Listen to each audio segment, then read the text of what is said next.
Hello everyone, let's get started with what is the payroll and a personal cycle. So the payroll and a personal cycle involve the employment and the payment of all employees. Okay, what management essential that relate with the payroll and personal cycle? First is occurrence. Number 2 is completeness. And number 3 is accuracy. Number 4 is posting and summarization. Number 5 is classification. And number 6 is timing. Now we go to the audit objective that relate with the management essential just now. So, first is recorded payroll payments are for work actually performed by existing employees. Number 2 is existing payroll transactions are recorded. And number 3, recorded payroll transactions are for the amount of time actually worked and are at the proper pay rate. Withholding are correctly calculated. Next, number 4 is payroll transactions are correctly included in the payroll master file and correctly summarized. Number 5 is payroll transactions are correctly classified. And number 6, payroll transactions are recorded on the correct date. Next is the class of transaction of payroll. There is only one class of transaction for payroll. Most cycle includes at least 2 classes of transaction. For example, the sale and collection cycle include both cycle and cash receipt transaction, and often include sales returns and charge off of uncollectible accounts. Payroll has only one class because the receipt of service from employees and the payment for those services through payroll usually occur within a short time period. The relevant account related to the assertion. The first one is payroll cash. Payroll cash, for example, is cash in bank that the payroll department used to pay the salaries of employees.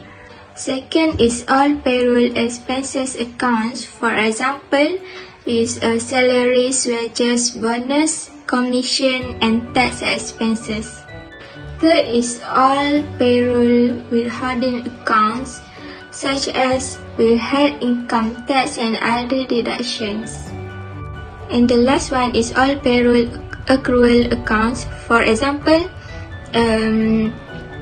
accrued wages, accrued salary, accrued commission, accrued tax expense, and others.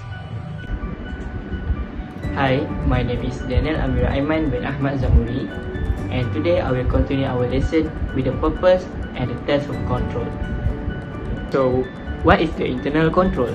Internal control are the mechanism, rules, and procedures implemented by a company to ensure the integrity of financial and accounting information, promote accountability, and prevent fraud. Besides, complying with laws and regulations and preventing employees from stealing assets or committing fraud, internal control can help improve operational efficiency by improving the accuracy and timeliness of financial reporting.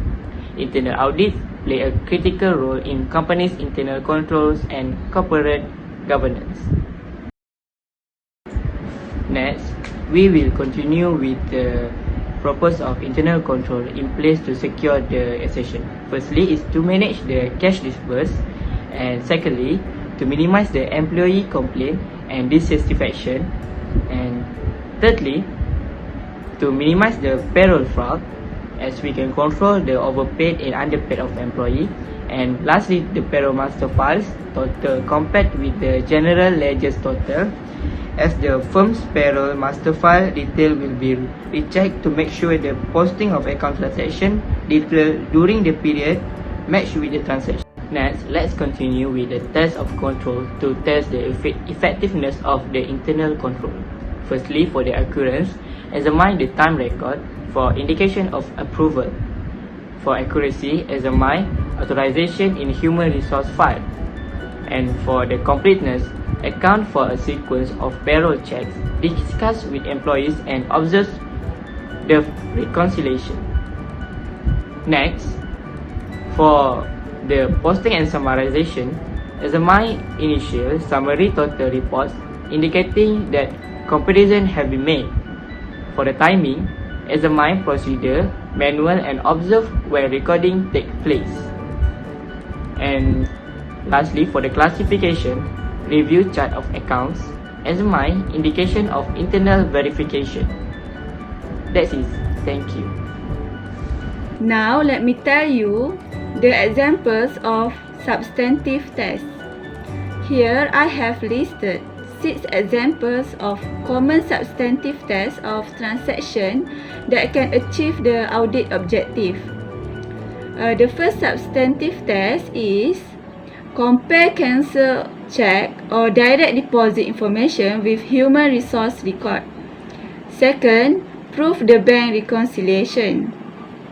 Third, check withholdings by referring to tax tables and authorization forms in the human resource file. 4. Test clerical accuracy by footing the payroll journal and tracing postings to the general ledger and the payroll master file. 5. The substantive test is review time record for employee department and job ticket for job assignment and trace through to labor distribution. And lastly, the substantive test is compare date of recorded payment in the payroll journal with date of cancel check or direct deposit and time record.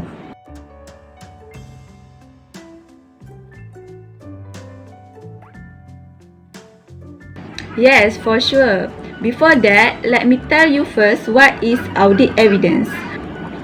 Audit evidence is all of the information used by the auditor to determine whether the information being audited is stated in accordance with the established criteria.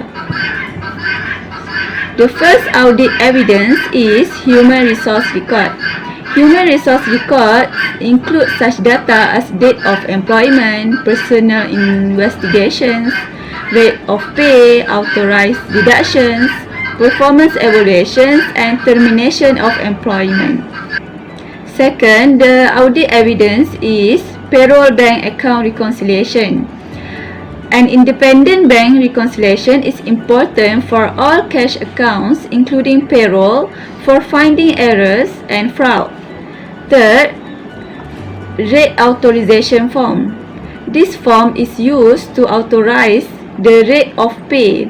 The source of the information is a labor contract, authorization by management, or in the case of an officer, authorization from the board of directors. 4. Payroll master file. The payroll master file is a computer file used for recording payroll transactions for each employee and maintaining total employee wages paid for the year to date. 5. Job time ticket. The job time ticket is a form indicating which job an employee worked on during a given time period. 6. Time record. The time record is a document indicating the time the hourly employee started and stopped working each day and the number of hours the employee worked.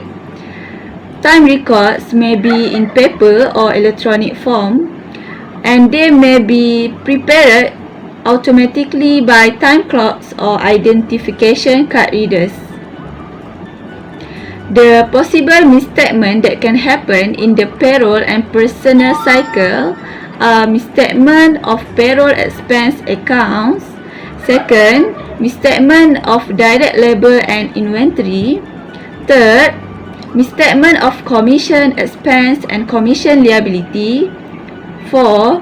misstatement of payroll tax expense and payroll tax liability, and lastly, misstatement of accrued payroll tax and payroll tax expense.